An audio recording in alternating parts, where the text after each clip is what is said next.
Dans l'actualité de ce soir, c'est aussi les conséquences du délestage sur les systèmes de santé. L'électricité sert à se nourrir, à se chauffer, s'éclairer, communiquer, se déplacer, mais aussi se soigner. Parfois, en cas de délestage, certaines activités sont au ralenti, causant ici des dégâts dans plusieurs domaines, dont celui de la santé. Quelles sont donc les répercussions du délestage sur le système sanitaire et dans la prise en charge des patients? Les réponses avec Sénat ici.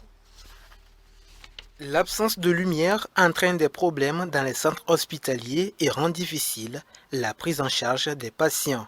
Les appareils médicaux d'urgence, les respirateurs, les aspirateurs, les équipements de survie des patients sont coupés du courant continu. Cela a un impact direct sur la santé du patient qui en a besoin pour sa survie. Dans l'obscurité, vous ne pouvez pas retrouver les médicaments, vous ne pouvez pas exercer des gestes d'urgence. Donc l'absence de lumière réduit l'activité du personnel médical. Lorsque le patient est en train de réaliser des examens médicaux, par exemple les scanners, les radios, cette coupure entraîne l'arrêt de ces machines. Vous voyez un peu, donc cela retarde la prise en charge des patients. Pour pallier ces problèmes, le médecin généraliste recommande.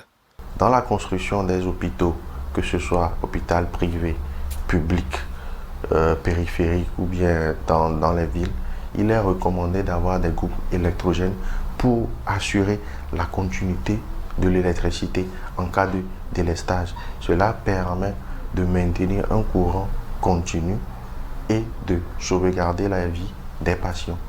L'électricité est indispensable dans la prise en charge des patients en milieu hospitalier, d'où la nécessité de prendre certaines dispositions pour éviter des dégâts matériels et humains.